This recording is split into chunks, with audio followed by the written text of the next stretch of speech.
Ganesh Kuldipkar, Tirupati agro industry, Ahmednagar. आज आपण प्रज्वल बोधे यांच्या केळीच्या प्लॉटवर आहोत. हे बरेच दिवस झालं तिरुपती ॲग्रोचे प्रोडक्ट वापरतात. त्याचबरोबर यांनी जो नवीन मॉलिक्यूल आपण लॉन्च केला प्लॅन्टेक्स नावाचा, त्यांनी तो या केळीच्या घडावर घेतलेला आहे. तर आज आपण त्यांच्या शब्दातून जाणून घेऊया की प्लॅन्टेक्सचा त्यांना केळीच्या घडावर कशा पद्धतीनं रिझल्ट आला. दादा, पूर्ण नाव सांगा आणि मोबाईल नंबर सांगा तुमचा. नमस्कार, मी प्रज्वल भागवतमध्ये, राहणार उमरत, तालुका करमाळा, जिल्हा सोलापूर. माझा कॉन्टॅक्ट नंबर 7083 5752 41. मी आठवड्यापूर्वी प्लॅन्टेक्सचा माझ्या बागेवरती स्प्रे घेतला होता. आठवड्यानंतर पूर्वी घेतला होता. नंतर ह्याच्यावरती मला पोपटी कलर जास्त जाणवला, शायनिंग जास्त दिसली, फुगवणी क्षमता जास्त आहे. नंतर वादी व्यवस्थित मला बाकीच्या प्रोडक्टपेक्षा छान रिझल्ट मिळाला प्लॅन्टेक्सचा. शेतकरी बांधवांना एक लक्षात घ्या, सतत ओलावा होता, पावसाचं प्रमाण जास्त होतं या भागामध्ये. त्या स्प्रेडमध्ये मच्छराचा प्रादुर्भाव प्लॉटमध्ये बऱ्यापैकी जाणवत होता, कारण की ओलावा असल्यामुळे. आता त्याचबरोबर आपण रोहित दादांना विचारूया की तुमच्या प्लॉटला किंवा तुमच्या घडावर केळीचे मच्छराचे काही स्पॉट जाणवले होते स्प्रे देण्याच्या अगोदर, तर त्या स्पॉटची परिस्थिती आज काय? मी स्प्रे घेण्यापूर्वी सरांना विचारलं, माझ्या झाडावरती मच्छरचं स्पॉट येतं. सरांनी मला प्लॅन्टेक्स दिलं. प्लॅन्टेक्स घेतल्यानंतर बरंचसं डाग असं की नाहीसं झालं ते.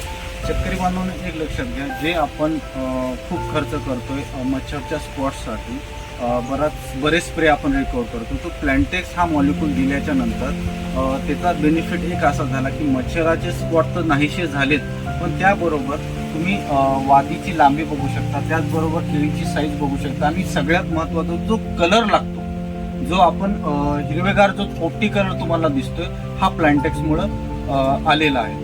दादा, मला एक विचारायचं की दुसरा स्प्रे तुम्ही कधी टाकणार?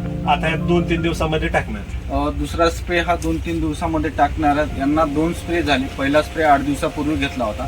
जो आपण स्प्रे घेणार आहे 2-3 दिवसाच्या नंतर हा स्प्रे जाणार आहे. 2 स्प्रे मध्ये यांची बऱ्यापैकी बाग हार्वेस्टिंग होऊन जाईल. तर दादा, अजून काय सांगाल प्लॅन्टेक्स विषयी शेतकरी बांधवांना? प्लॅन्टेक्स हमखास वापरा, त्यामुळे तांब्याचे डाग, नंतर शायनिंग ही व्यवस्थित येते. ओके दादा, फुगवणीमध्ये बदल दिसतो? हो, फुगवणी बरचसा रिझल्ट मस्त आहे त्याचा. ओके, ठीक आहे. तर याचं वापरण्याचं प्रमाण आहे 20 मिली 200 लिटर पाण्यासाठी आपण वापरू शकता, काहीही प्रॉब्लेम नाही.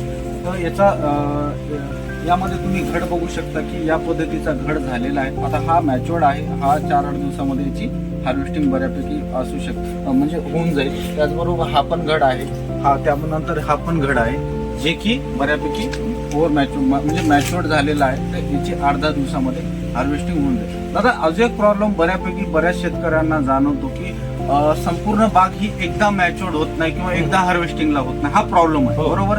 तर प्लॅन्टेक्स मुळे काय वाटतं की तुमचा माल बऱ्यापैकी किती टक्के जाईल? प्लॅन्टेक्स मुळे बराचसा माझा आता एकदा कटिंग चालू झाली की 60-70% कटिंग होईल. बरोबर. दादा, तुम्ही पूर्वीपासून केळी करताय, बरोबर? बागायतदार तुम्ही केळीचे जुने. तर असं व्हायचं का की तुम्ही 10 एकर क्षेत्र लावलं आणि त्यापैकी सगळा माल एकदा न होता थोडाफार जायचा, तर असं होईल का सध्या? आता सध्या नाही. ह्याच्या अगोदर खूप वेळा प्रॉब्लेम आले की एक गाडी निघाली, 5-6 दिवस थांबा, 10 दिवस थांबा, असं आता ह्या वेळेस ह्या प्लॉट मध्ये असं होणार. म्हणजे अशी परिस्थिती होणार नाही की बाबा गाडी आली की पहिल्यांदा 100-150 घड जाणार. तर सध्या ही परिस्थिती होणार नाही. जे आपण या प्लॉट मध्ये थांबलो दादा, हा किती एकरचा प्लॉट आहे? आता हा आपण थांबलोय आता 5 एकर. 5 एकरचा प्लॉट आहे. 5 एकर मध्ये मिनिमम 1 टाइम 70% हार्वेस्टिंग व्हायलाच पाहिजे.